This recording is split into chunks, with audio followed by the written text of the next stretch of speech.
எங்க ஸ்கூல்ல பிடி சார் அவர் மட்டும் தான் ஹீரோ. ஆனா எல்லா ஸ்கூல்லயும் பிடி சார் தான்டா ஹீரோவே. பிடி டிபார்ட்மெண்ட் எதுன்னு சொல்றீங்களா? அதுக்கு நாங்க என்னெல்லாம் வேலை செய்யறது ஃபர்ஸ்ட் தெரிஞ்சுக்கோங்க. நான் தான் சாலமன், பிடி சாரா இருந்துட்டு இப்போ ஒரு ஆண்டர்பிரனரா இருக்கேன். பிடி டிபார்ட்மெண்ட்ல என்னென்ன கோர்சஸ் இருக்கு ஃபர்ஸ்ட் நான் உங்களுக்கு தெளிவா சொல்லிடுறேன். கிட்டத்தட்ட பாத்தீங்கன்னா ஒரு 12th முடிச்ச பத்தி கிட்டத்தட்ட நாங்க ஒரு யூஜி, அடுத்து செகண்ட் யூஜி, செகண்ட் பிஜி, அடுத்து பாத்தீங்கன்னா சில பேர் எம்பிஎல் அண்ட் பிஹெச்டி பண்ணுவாங்க. ஸோ இதுல யூஜினா என்னென்ன கோர்சஸ்லாம் பாத்தீங்கன்னா CPEd, DPEd, BSc digital education, BSc sports coaching, BPS bachelor of physical sports and science. அப்புறம் பாத்தீங்கன்னா பிபேடி, எம்பிஎடி, எம்பிஎல், பிஹெச்டி சொல்லுவாங்க. அவங்களுக்கு ஏற்ற மாதிரி கிரைட்டீரியாக்கு ஏற்ற மாதிரி படிச்சுக்குவாங்க.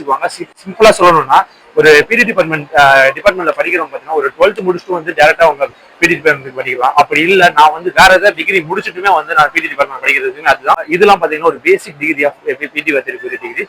இதுல பிபெட் அண்ட் எம்பெட் பாத்தீங்கன்னா கிட்டத்தட்ட அவங்களுக்கு கவர்மெண்ட் குவாலிஃபிகேஷன் ஆஃப் கோர்ஸ் சொல்லுவாங்க. ஸோ பிபெட் பண்ணாங்கன்னா யூஜிடிஆர்பி எழுதுறதுக்கு எலிஜிபிள் ஆவாங்க. ஸோ எம்பெட் பண்ணாங்கன்னா பிஜிடிஆர்பி பண்றது எலிஜிபிள் ஆகும். இதுல எம்பிஎல் அண்ட் பிஹெச்டி அவங்க டிபெண்டிங் பண்ணி டாக்டரேட் முடிக்கிறதுக்கு கிட்டத்தட்ட நாங்க படிக்கிறதுலாம் பாத்தீங்கன்னா kinesiology, biomechanics, rules and regulations, psychology, journalism, sports எல்லாமே எக்கச்சக்கமா நாங்க படிக்கிறோம். ஆனா எங்களை வந்து ஸ்கூல்ல போன ஒரு மதிக்க மாட்டேங்க. காரணம் என்னன்னா பிடி டிபார்ட்மெண்ட்னாலே ஒன்றும் தெரியாது நினைச்சேன். ஆனா பிடி டிபார்ட்மெண்ட்ல எல்லாமே தெரியும். ஈவன் நாங்க படிக்கிற கம்ப்யூட்டர் சயின்ஸா இருக்கட்டும், இங்கிலீஷா இருக்கட்டும், ஒரு ஜெனரல் நாலேஜா இருக்கட்டும், எல்லாமே எங்களுக்கு ஒரு பர்டிகுலரோட ஸ்கோப் தான். ஸோ இந்த மாதிரி நிறைய இன்ஃபர்மேஷன் வீடியோ இருந்துச்சுன்னா மறக்காம ஃபாலோ பண்ணிக்கோங்க. அடுத்த வீடியோல பார்க்கலாம். அவர் வந்தாலே டிசிப்ளினும் அவர் தான், ஆமா பிடியும் அவர் தான், ஜாலியும் அவர் தான்.